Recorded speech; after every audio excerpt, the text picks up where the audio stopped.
In the first part of this series, we explored a quiet idea, that observation may participate in how reality settles. In this episode, we look at how that participation actually works. Every civilization at some point has found itself at the edge of a question it could not fully answer. A question that did not arrive as a crisis, but as a quiet tension in how the world was understood. Those moments were not marked by the collapse of old ideas, but by the slow realization that something essential had been left out of the picture. Not missing, not denied, simply waiting for the right conditions to be noticed.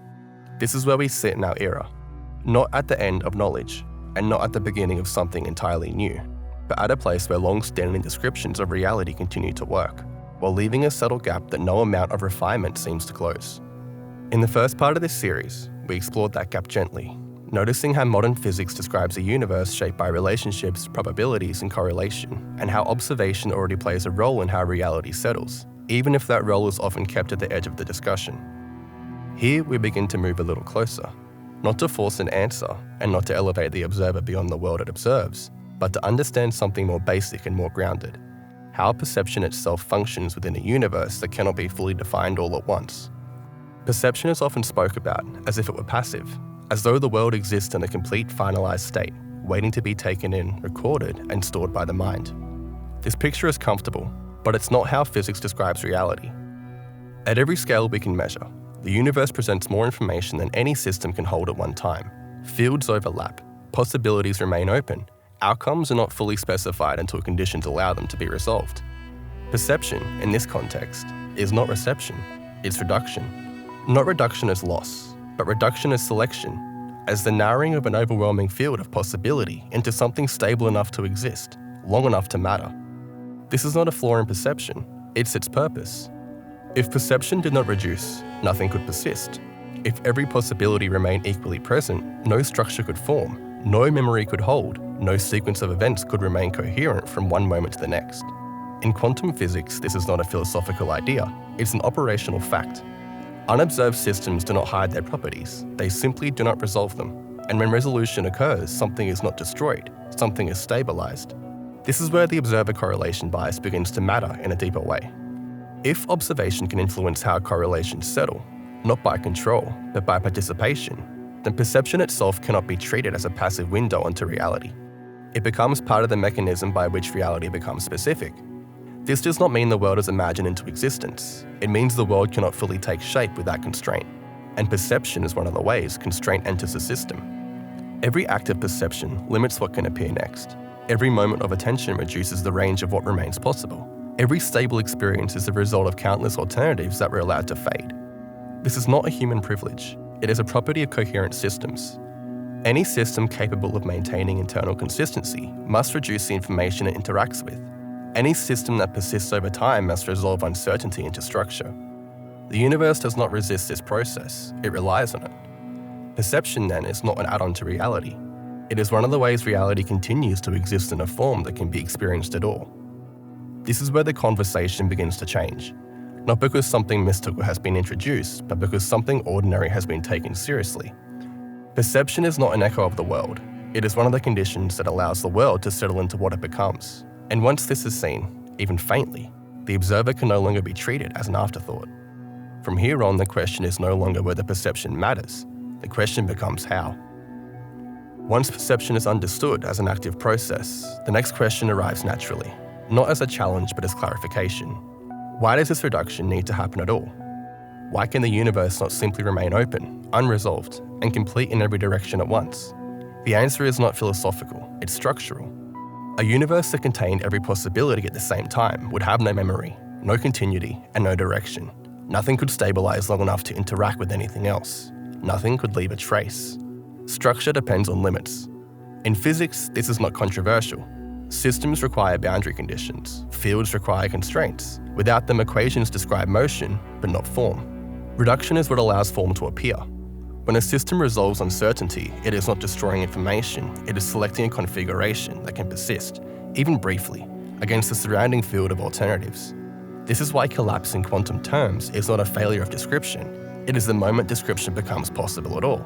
Before resolution there is potential, after resolution there is history, and history matters. Without history there is no sequence, without sequence there is no causation, Without causation, there is no universe that can be experienced. Reduction is the bridge between possibility and continuity. This is where many misunderstandings arise. Reduction is often described as something that is imposed from the outside, as if an observer arrives and forces a system into a state it did not already contain. But physics does not support this picture. The system already holds possibilities. Reduction determines which one of them is allowed to remain. Nothing new is added, nothing unnatural occurs. What changes is that one configuration becomes stable enough to matter. This is why the universe does not resist reduction. It depends on it. Every atom that holds together, every structure that persists, every process that unfolds over time relies on repeated acts of resolution. And perception participates in this same process. Not because perception is special, but because perception is a coherent system interacting with coherent systems. When perception engages with the world, it does not stand outside it. It becomes part of the conditions under which resolution occurs. This is where the observer correlation bias gains its weight. If correlations shape structure, and if perception interacts with correlations, then perception influences which structures are most likely to stabilize, not by choice, but by presence. Across a single moment, this influence is invisible. Across many moments, patterns begin to form. This is how small biases become histories. This is how likelihood becomes landscape. The universe we experience is not the most complete version of reality. It is a version that has been reduced enough to remain coherent. And coherence is not a loss, it is what allows experience to exist at all. Once this is understood, the idea that perception participates in shaping reality no longer feels threatening. It feels necessary. And without perception, reduction would have no stable frame in which to settle. This is not a circular argument, it's a reciprocal one. Reality resolves into form. Perception holds that form long enough for the next moment to arrive. From here, we can finally begin to speak clearly about the mechanism itself, not as metaphor, not as belief, but as a process. Once reduction is understood as necessary, and not as a loss, the next step becomes possible. If reality resolves through selection, and if perception participates in that selection, then it becomes reasonable to ask how this process operates in a stable and repeatable way. This is where the perception engine enters the conversation. Not as a device and not as a metaphor, but as a framework for describing how perception functions as a lawful process within a physical universe. The perception engine does not replace existing physics. It sits alongside it, describing how information becomes experienced without stepping outside known limits. At its core, the perception engine describes perception as the interaction of a small set of variables that shape how reality settles into form. Attention determines what is engaged. Intention shapes the direction of that engagement. Memory provides continuity across time, and meaning assigns weight to what persists. None of these are abstract ideas added to physics from the outside. They are operational features of any system that remains coherent long enough to interact with the world. A system without attention cannot select. A system without memory cannot stabilize. A system without meaning cannot distinguish relevance from noise. Together, these variables act as constraints. They do not dictate outcomes, they narrow the field of what can resolve. This is why perception cannot be reduced to passive sensing. Every perceptual system must continuously decide, at a structural level, what information is allowed to persist and what is permitted to fade. The perception engine describes this ongoing process of selection, stabilization, and release. When a perceptual system engages with the world, it becomes part of the correlation network shaping resolution. Its internal structure, coherence, and priorities influence how probabilities distribute, not through force but through alignment. Across a single interaction, this influence is too small to notice. Across repeated interactions, patterns begin to stabilize. This is not intention shaping reality, it is structure shaping likelihood. The perception engine does not claim that perception creates the world. It explains how perception helps determine which version of the world becomes consistent enough to remain. This is why different systems resolve reality differently. Not because they inhibit different universes, but because they apply different constraints to the same field of possibility. Perception is not a mirror. It is a process that filters, weights, and stabilizes information into experience. Once this is seen, the observer is no longer a philosophical problem, it becomes a physical participant. If perception operates through a structured engine, and if that engine biases correlation through lawful interaction, then meaning, attention, and coherence are no longer secondary qualities. They are part of the mechanism by which reality becomes what it is.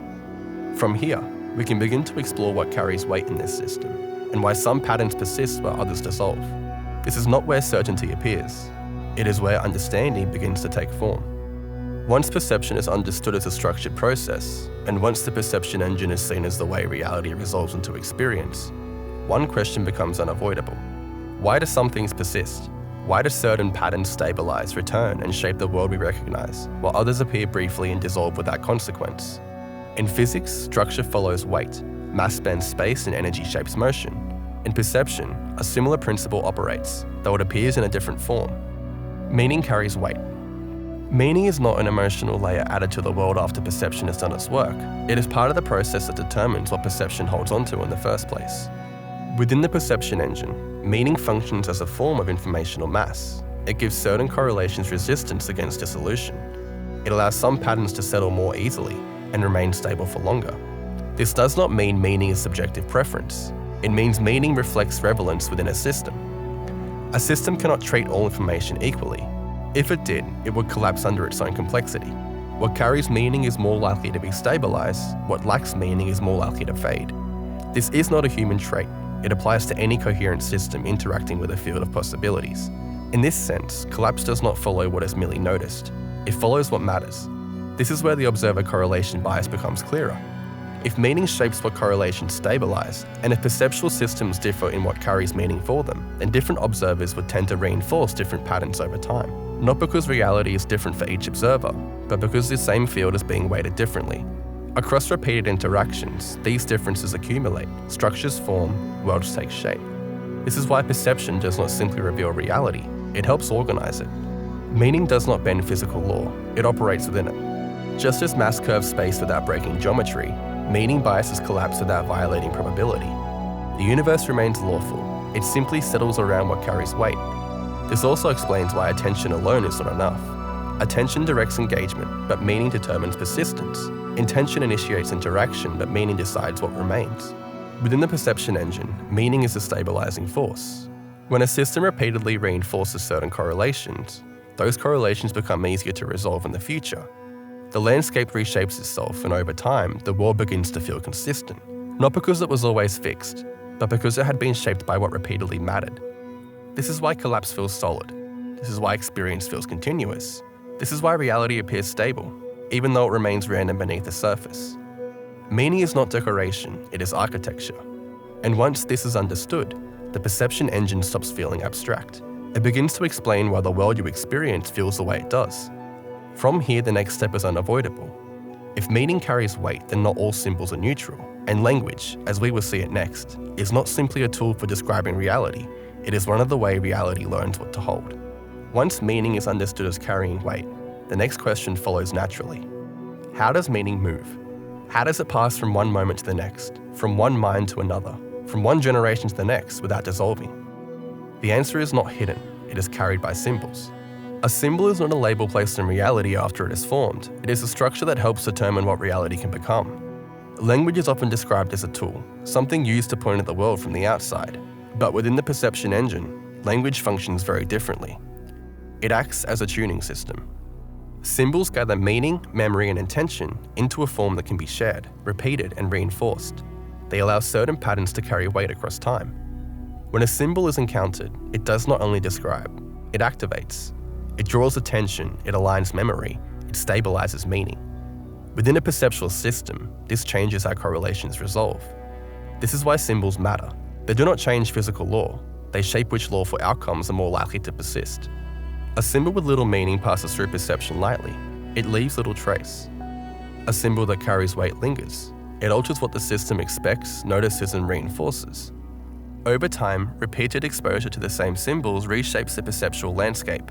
Certain patterns become familiar, others become difficult to hold. This is not suggestion or belief, it is structural reinforcement. The perception engine does not respond to symbols as ideas, it responds to them as organized meaning. This is why languages always shape reality, not by command, but by coherence. The world does not obey language in a literal sense, it responds to the structures language stabilizes. When symbols are shared across many observers, their influence compounds, patterns align, and worlds become consistent. This is where the observer correlation bias extends beyond the individual. Shared symbols bias shared correlations, not because reality is being controlled, but because meaning is being weighted collectively. This is how cultures stabilize their worlds, not through illusion but through reinforcement. Symbols become reference points become structures, structures become the reality that feels given. Once this is understood, it becomes clear why language cannot be neutral. It is not just a medium of exchange, It is one of the ways the universe learns what to hold steady. And this is why changes in language precede changes in reality. Before the world shifts, the symbols shift. Before structures change, meaning reorganizes. The spell is not the word. The spell is the weight the word carries, and the perception engine responds accordingly. From here, we can begin to see why not everything can be perceived at once, why some realities feel inaccessible, why perception itself encounters limits. The next movement explores those limits directly. Once symbols are understood as carriers of meaning, and meaning is seen as something that gives weight to certain patterns, another question begins to surface. Why some things are easy to see, where others feel distant, unclear, or unreachable, and why no system, no matter how open, seems to be able to hold everything at once. This is not a failure of perception, it is a property of coherence. The perception engine does not collapse everything it encounters. It can only stabilize what it is structured to hold. When a pattern carries more complexity than a system can integrate, it does not become clearer with effort, it becomes noisy. This is where resistance appears, not as a barrier placed from the outside, but as a limit arising from within the system itself. Perception does not reject what it cannot hold, it filters it. Information that cannot be integrated fades before it ever becomes experience, not because it is forbidden, but because it cannot stabilize. This is why deeper layers of reality are not hidden, they are simply out of tune with the system attempting to resolve them. Within the perception engine, coherence determines access.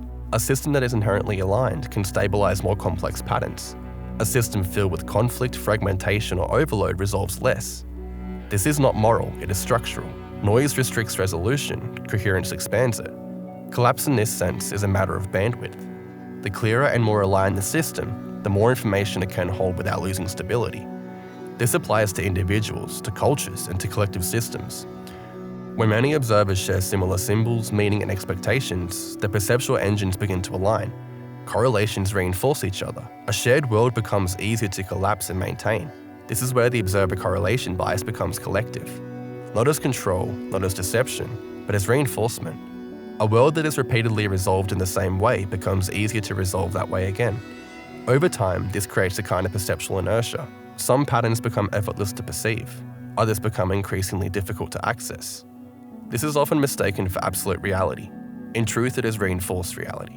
What feels obvious is not always fundamental, it is often simply supported. And this is where simulations and artificial systems reveal their limits. Machines can model meaning, they can reflect patterns, and they can simulate structure, but they do not carry weight in the same way. They do not resolve uncertainty from within experience. They do not stabilize reality through participation. They mirror the field, they do not bend it. This is why perception cannot be reduced to computation. A simulation can reproduce outcomes. It cannot generate relevance. The perception engine does not operate on code alone. It operates on coherence. This does not place humans above the system, it places them inside it. You are not a passive receiver of a finished world, and you are not a controller of reality. You are a resolving process. Your coherence determines what you can hold. Your attention shapes what stabilizes. Your shared symbols reinforce the world you experience. This is not freedom without limit. It is participation within structure. And once this is understood, the universe no longer feels locked or arbitrary. It feels precise. The limits of perception are not walls. They are indicators. They show where coherence ends and where alignment must deepen before resolution becomes possible. From here, the final movement becomes clear. If perception resolves reality and coherence determines access, then consciousness is not located inside the world. It is the interface through which worlds become possible at all.